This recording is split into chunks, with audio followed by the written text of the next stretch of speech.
हैं जल और जल संसाधनों के बारे में कि जल के स्रोत क्या हैं। हमने पढ़ लिया, नदियां हैं, वर्षा है, झीलें हैं, तालाब है, कितने ही सारे हमने स्रोतों के बारे में पढ़ा।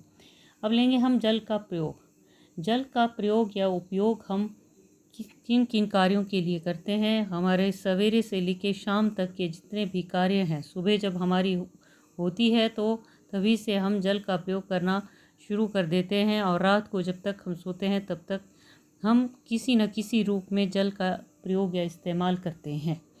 तो जल के प्रयोग के अंतर्गत चाहे हमने घर बनाना है, चाहे हमने सिंचाई करनी है खेतों की, या इसी के साथ साथ हमने नालियाँ बनानी है या अन्य प्रकार के कार्य करने हैं, उसमें हम भरपूर मात्रा में जल का प्रयोग करते हैं। तो सबसे पहले लेंगे हम सिंचाई साधनों में, इरिगेशन में। तो इरिगेशन में जल का हम भरपूर इस्तेमाल करते हैं। ये देखें आप, यहाँ पर भी ये मैंने एक फ़ोटो जो है डाली है, किस तरह से ये नहरों के द्वारा सिंचाई कर रहे हैं। बेसिन में जल संसाधन का कुल उपलब्ध राशि का 44% सिंचाई कार्यों में प्रयुक्त होता है और इसी के तहत ही हम क्या करते हैं, नहरों से नहरें निकाली हैं हमने, बांध बनाए हैं और इसी के तहत ही ये जो नहरों का जल है इससे हम अपने जो भूमि है उसकी सिंचाई करते हैं। और अब देखते हैं कि जब वर्षा नहीं होती तब भी जहाँ पर के सिंचाई के इस प्रकार के साधन मौजूद हैं वहाँ पर फसल अच्छी होती है। सिंचाई की सुविधा से खरीफ एवं रबी की फसलों की कृषि की जाती है। यहाँ सिंचाई के अधिक विकास के लिए छोटी बड़ी सिंचाई परियोजनाएं जो हैं निर्मित की गई हैं। इनमें रविशंकर सागर, दुधावा, मुरू, मसीली, सिकासार, कोडार, पैरी हाई डैम, हसदेव इत्यादि बहुत सी परियोजनाएं जो हैं ये हैं। और इसी के तहत ये हमारी जितनी भी बड़ी बड़ी महत्वपूर्ण नदियां हैं, चाहे महानदी की बात करें या अन्य नदियों की, यहाँ से नहरें निकाली गई हैं, नहरों के निर्माण किए गए हैं। हिमाचल प्रदेश में भी आप देखें तो हमारे जो है नहरों के द्वारा, कुल्लों के द्वारा सिंचाई इत्यादि की जाती है। दूसरा है औद्योगिक कार्यों के लिए, जो इंडस्ट्रियल वर्क्स है उसके लिए भी हम पानी का इस्तेमाल करते हैं। औद्योगिक कारखानों के संचालन के लिए जल की खपत होती है। इंजन, रासायनिक क्रियाओं के लिए, वस्त्र उद्योग में धुलाई, रंगाई, छपाई, लौह इस्पात उद्योग में धातु को ठंडा करने के लिए, कोयला उद्योग में कोक को धोने के लिए, रसायन उद्योगों में क्षारों और अम्लों के निर्माण के लिए, चमड़ा उद्योग में भी अधिक मात्रा में शुद्ध जल का प्रयोग होता है। ऊपरी महानदी बेसिन में कोरबा, चांपा, अकलतरा औद्योगिक क्षेत्र में अधिक मात्रा में जल का इस्तेमाल प्रयोग किया जाता है। इसके अतिरिक्त अगला है जल संसाधन के रूप में जल का प्रयोग। जल संसाधन के रूप में भी जल का प्रयोग जो है ये किया जाता है।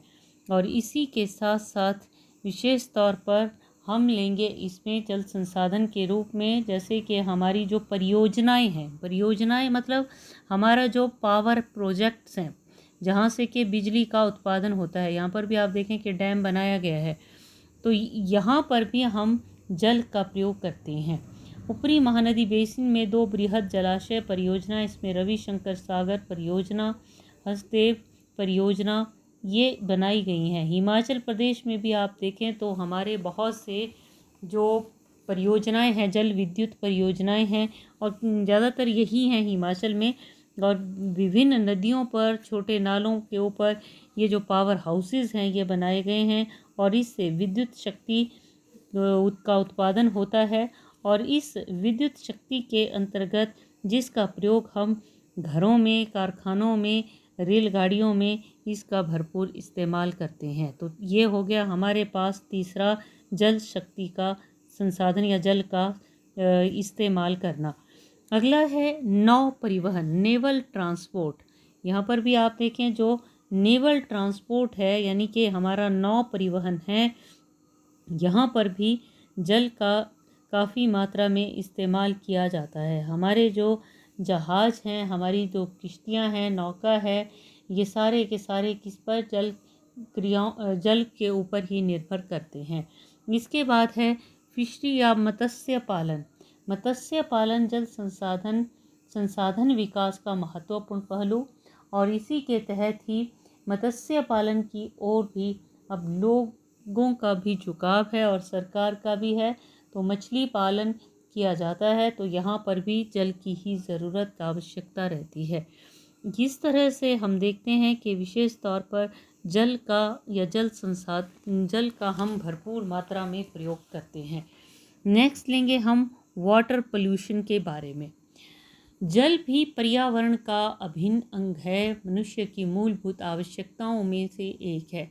मानव स्वास्थ्य के लिए स्वच्छ जल का होना बहुत ही आवश्यक है। जल की अनुपस्थिति में मानव कुछ दिन ही जिंदा रह पाता है, क्योंकि मानव शरीर का एक बड़ा हिस्सा जल होता है। अतः स्वच्छ जल के अभाव में किसी प्राणी के जीवन की क्या किसी सभ्यता की भी कल्पना नहीं की जा सकती। हालांकि आज हम सभी को पता है कि जल कितना ज़रूरी है, कितना आवश्यक है हमारे लिए, लेकिन फिर भी हम क्या कर रहे हैं, एक तो जल का बिना सोचे समझे जो है इस्तेमाल किए जा रहे हैं, और साथ ही साथ जल को प्रदूषित किए जा रहे हैं। हमारे नदियां हैं, तालाब, कुएं, झील, जहाँ से हम जल का प्राप्त करते हैं, उनको हम दिन प्रतिदिन गंदा करते जा रहे हैं, प्रदूषित करते जा रहे हैं।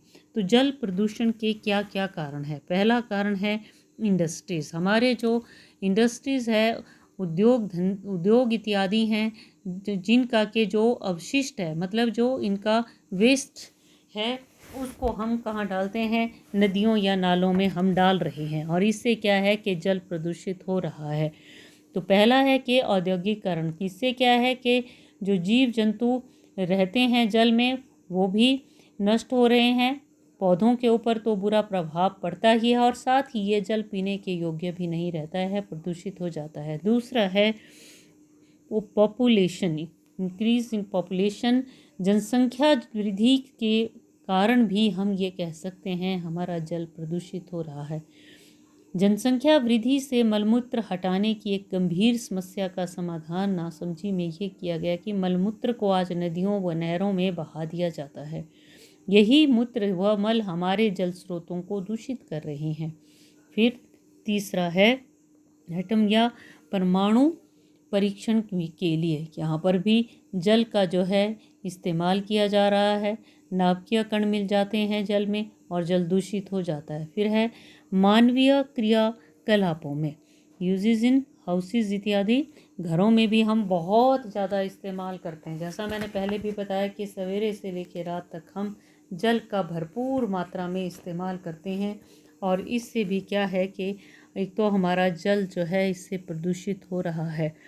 फिर है मरे हुए जानवरों के द्वारा। जो जानवर मर जाते हैं, कुछ नगरों और नदी के किनारे बसे हैं, वहाँ पशु के मरने के बाद उसका शव पानी में बहा दिया जाता है। गलने सड़ने से पानी में जीवाणुओं की संख्या बढ़ जाती है, और जल में क्या होता है, सड़ांध आती है, जिससे भी जल प्रदूषित होता है। फिर है ऑयल पोल्यूशन, तैलीय प्रदूषण।